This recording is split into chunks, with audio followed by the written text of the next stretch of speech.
है कि हम यहाँ तक बस यूं ही नहीं आए हैं। पक्का कोई शिप नहीं है ना नॉर्वे? अगर कोई मसालेदार खबर नहीं मिली तो। रिलैक्स, तुम्हें नॉर्वेजियन टीवी के लिए सनसनीखेज हेडलाइंस मिल जाएगी, हौसला रखो।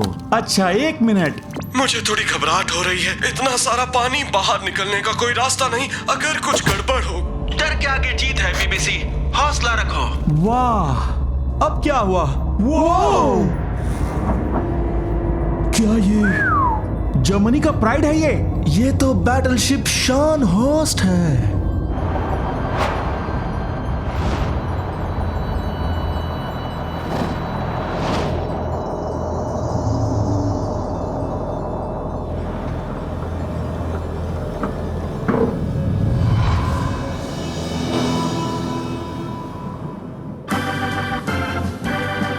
हमने इसे ढूंढ लिया। मजा आएगा। तुम्हें पता है ना कि अगर हिटलर ने इस बैटलशिप को नहीं भेजा होता तो चीजें बिल्कुल अलग होती। चलो 1943 में चलते हैं। आखू, जर्मन नेवी काफी कमजोर है, बेकार है, हमें उसे बंद कर देना चाहिए। लगता है किसी ने हमारी कब्र पर पैर रख दिया है। माफ करना जनाब, लेकिन हमारे पास अभी भी शान होस्ट है। हाँ, लकी, जो इसका निकनेम भी है। बिजली का चमकना, ये संकेत है ब्लिट्ज क्रीक का। क्या सोच रहे हो एडमिरल? खैर, हम मित्र देशों की चौकियों को परेशान करने के लिए शान होस्ट उन्होंने शान होस्ट और टॉपिस को भेज दिया समुद्र तट पर गश्त लगाने और कॉन्वॉयज का शिकार करने।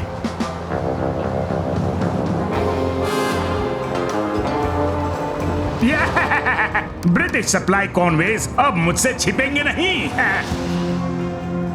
सही कहा, हम ब्रिटिश तो सोवियत को सप्लाईज भेज रहे थे। मेरी इस चाल का राज समुद्र की गहराइयों में दफन हो जाएगा। अब ये कहां से आ गया?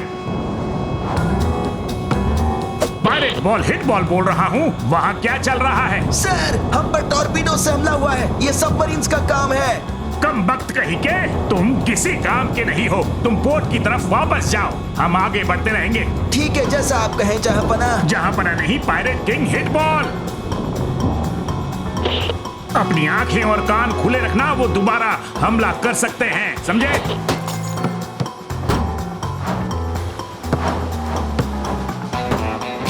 मैं तुम्हें नहीं छोड़ूंगा, कम वक्त कहीं के। कितनी हैरानी की बात है कि ये कितना ओवर कॉन्फिडेंट है। खैर, वो शिप काफी शानदार था। कहना क्या चाहते हो? वो 234 मीटर लंबा और 30 मीटर चौड़ा था। उसमें लगभग 2000 लोग थे और टनों भर हथियार और तोपें थी। 928 सेंटीमीटर क्विक लोडिंग कैनन्स, वो भी रोटेटिंग टर्रेट्स के साथ, और 12-15 सेंटीमीटर गन्स, और यहाँ तक कि एक एयरप्लेन हैंगर भी। आराम से सांस ले लो। Hitler to base, Hitler to base, बोलो भी। हाँ जी, हुक्म करें सर, हम खिदमत में हाजिर हैं। हम अपने दुश्मनों से 1 घंटे की दूरी पर हैं। हमारे दोस्त अब सोवियट्स की मदद बिल्कुल नहीं करेंगे। लेकिन उन्हें नहीं पता था कि मैं उनके सभी प्लान्स को सुन रहा था। सुनो ब्रिटेन, शान होस्ट तुम्हारी तरफ बढ़ रहा है, वो बच ना पाए। अच्छा, तो इस तरह जाल फैलाया गया। समझ गया नॉर्वे, जानकारी के लिए शुक्रिया।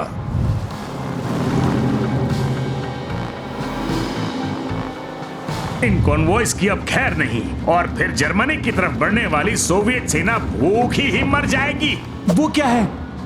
वो बिल्कुल तैयार है, बस ऑर्डर्स की वेट कर रहे हैं। फायर!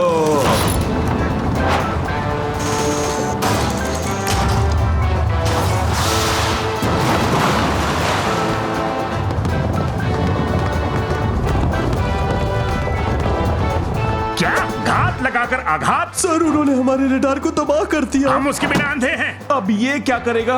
अब हम क्या करें? स्कॉट्स को घर वापस भेजो। हम अंधे जरूर हैं, लेकिन हम ब्रिज से बहुत तेज हैं, समझे? जी यस सर। पोर्ट पर लौट जाओ। रिपीट, सभी शिप पोर्ट पर लौट जाए। लड़ाई में शामिल ना हो, वापस लौट जाओ। पूरी स्पीड से उस तरफ।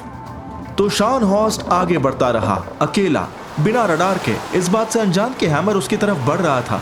The royal navy's force 2, the hammer, अब शान होस्ट को तबाह करने के लिए तैयार था।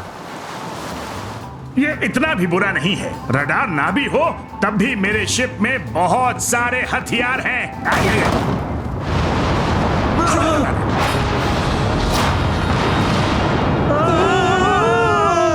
तुम जानते हो ना कि हमारा इतिहास हमें दर्द पहुंचा सकता है।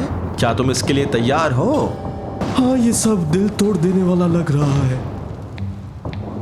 वैसे तो मजा आ रहा है, क्यों ना हम आगे बढ़ें? हाँ हाँ ठीक है। सर, उन्होंने सीधा हमारे बॉयलर रूम को नुकसान पहुंचा दिया है। ये अच्छा नहीं हुआ। जर्मनी से मेरी बात कराओ जल्दी। ये लीजिए सर। जेंटलमैन, हमें घेर लिया गया है, लेकिन हम हारने वाले नहीं हैं और हम अपनी आखिरी सांस तक लड़ेंगे। लेकिन सर, हमारा जहाज डूबने वाला है। खैर, इसने मेरा बहुत साथ दिया। हाँ, हमें अकेला छोड़ गए। शिप खाली करो, हम सब डूबने वाले हैं। ये ब्रिटिश हमें मार देंगे। क्या टॉर्पीडोज तैयार हैं? टॉर्पीडोज रेडी है सर। फायर!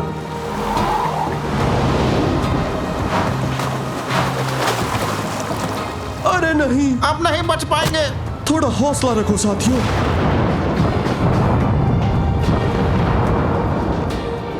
इस बार किस्मत ने इनका साथ नहीं दिया। नहीं, जब शान हॉस डूबा तो उसमें सवार 1968 लोगों में से सिर्फ 36 ही बच पाए।